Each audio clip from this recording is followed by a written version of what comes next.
Bom dia, graça e paz. Vamos a mais uma leitura bíblica do nosso projeto Lendo a Bíblia com o Pastor. Nossa leitura hoje encontra-se no segundo livro de Reis, capítulo 4, que diz assim: Certo dia, a viúva de um dos membros do grupo de profetas foi pedir ajuda a Eliseu. Meu marido, que servia, morreu, e o senhor sabe como ele temia o Senhor. Agora veio um credor que ameaça levar meus 2 filhos como escravos. O que posso fazer para ajudá-la? Perguntou Eliseu. Diga-me o que você tem em casa. Não tenho nada, exceto uma vasilha de azeite, respondeu ela. Então Eliseu disse: Tome emprestadas muitas vasilhas de seus amigos e vizinhos, quantas conseguir. Depois, entre em casa com seus filhos e feche a porta. Derrame nas vasilhas o azeite que você tem e separe-as quando estiverem cheias. A viúva seguiu as instruções de Eliseu. Seus filhos traziam vasilhas e ela as enchia. Logo todas estavam cheias até a borda. Traga mais uma vasilha, disse ela a um dos filhos. Acabaram as vasilhas, respondeu ele, e o azeite parou de correr. Quando ela contou ao homem de Deus o que havia acontecido, ele lhe disse: Agora venda o azeite e pague suas dívidas. Você e seus filhos poderão viver do que sobrar.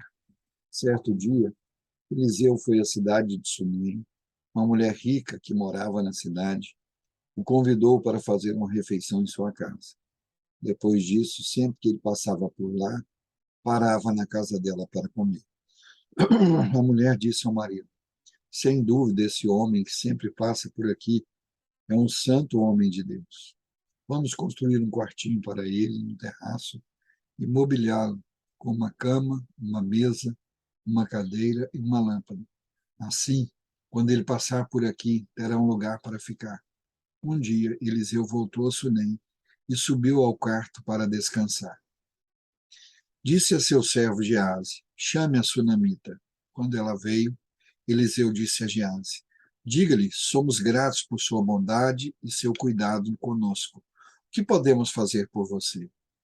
Podemos falar em seu favor ao rei ou ao comandante do exército? Não, respondeu ela. Minha família cuida bem de mim. Mais tarde, Eliseu perguntou a Geazi: O que podemos fazer por ela? Geazi respondeu: Ela não tem filhos e o marido é idoso. Chame-a de novo, disse Eliseu. A mulher voltou.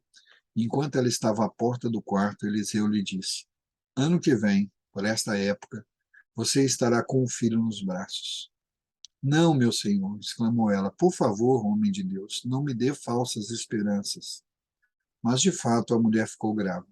No ano seguinte, naquela mesma época, teve um filho, como Eliseu tinha dito. Certo dia, quando o menino estava mais crescido, saiu para acompanhar o pai, que estava no campo com os ceifeiros. De repente, o menino gritou: Ai, que dor de cabeça! Seu pai disse a um dos servos: Leve-o para casa, para a mãe dele. O servo levou o menino para casa e a mãe o segurou no colo. Mas por volta do meio-dia, ele morreu. Ela o carregou para cima, o deitou na cama do homem de Deus, fechou a porta e o deixou ali. Então enviou um recado para o marido: Mande um dos servos uma jumenta para que eu vá depressa falar com o homem de Deus e volte em seguida. Por que hoje? Perguntou ele. Não é festa da lua nova nem sábado. Ela, porém, respondeu: Não se preocupe. Então ela mandou selar a jumenta e disse ao servo: Rápido, só diminua o passo quando eu mandar. E partiu para encontrar-se com o homem de Deus no Monte Carmelo. Quando ele a viu à distância, disse a Geazi: Olhe, lá vem a sunamita. Corra ao seu encontro e pergunte: Está tudo bem com a senhora, com seu marido e com seu filho? A mulher respondeu: Sim, está tudo bem. Mas quando ela chegou ao homem de Deus no monte, abraçou os pés dele. Geazi quis afastá-la, mas o homem de Deus disse: Deixe-a em paz. Ela está profundamente angustiada, mas o Senhor não me revelou o motivo. Então a mulher disse: Acaso eu lhe pedi um filho, meu senhor? Não lhe disse que não me desse falsas esperanças? Eliseu disse a Geazi: Prepare-se para viajar. Pegue meu cajado e vá. Não cumprimente ninguém pelo caminho. Quando chegar, coloque o cajado sobre o rosto do menino.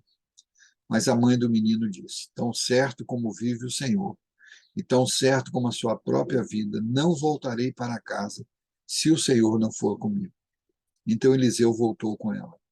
Geazi foi à frente, pôs o cajado sobre o rosto do menino, mas não aconteceu nada. Não havia sinal de vida. Geazi voltou para encontrar-se com Eliseu e lhe disse: O menino ainda não despertou. De fato, quando Eliseu chegou, o menino estava morto, deitado em sua cama. Eliseu entrou sozinho no quarto, fechou a porta e orou ao Senhor. Depois deitou-se sobre o corpo do menino, colocou sua boca sobre a dele, seus olhos sobre os dele, suas mãos sobre as dele, e quanto se estendia sobre ele, o corpo do menino começou a se aquecer. Eliseu se levantou, andou de um lado para o outro no quarto e, em seguida, se estendeu novamente sobre ele.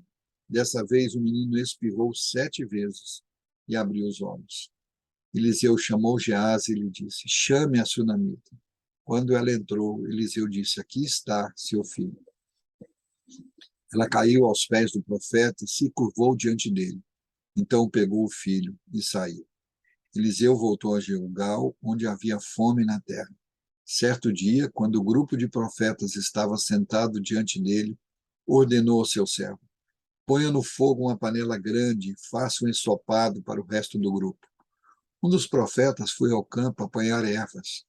Encontrou a trepadeira do campo e voltou trazendo frutos silvestres em sua capa. Cortou os frutos em pedaços e os colocou na panela, sem saber exatamente o que era. O ensopado foi servido aos homens, mas assim que provaram alguns bocados, gritaram: Homem de Deus, há veneno nesse ensopado. Não puderam comê-lo. Eliseu disse: Tragam-me um pouco de farinha. Jogou a farinha na panela e disse: Agora podem comer. E o ensopado não lhes fez mal. Outro dia, um homem de Baal, Salisa, trouxe comida para o homem de Deus: 20 pães de cevada, feitos dos primeiros grãos da colheita, e também grãos frescos. Eliseu disse: Distribua entre o povo para que comam. Como vamos alimentar 100 pessoas só com isso? Perguntou seu servo. Mas Eliseu repetiu: Distribua entre o povo para que comam, pois assim diz o Senhor: todos comerão e ainda sobrará. E quando distribuíram o alimento, houve suficiente para todos e ainda sobrou, como o Senhor tinha dito. Aleluia! Louvado seja o nome do Senhor nosso Deus, um Deus que opera milagres. Quero apenas fazer um pequeno comentário sobre esse texto, alguns sinais operados através do profeta Eliseu, mas em todos eles o que chama a atenção é que Deus se utiliza da simplicidade, da intimidade do quarto em cada um deles, e cada um oferece o que tem, o seu pouco que tem. O pouco azeite, o, o quarto onde o profeta ficava, a farinha, cada um contribui com o que tem. A minha pergunta para mim e para você nesta manhã: o que você tem? Você tem oferecido ao Senhor? Deus nos abençoe. Amanhã retornaremos com mais um Lendo a Bíblia com o Pastor.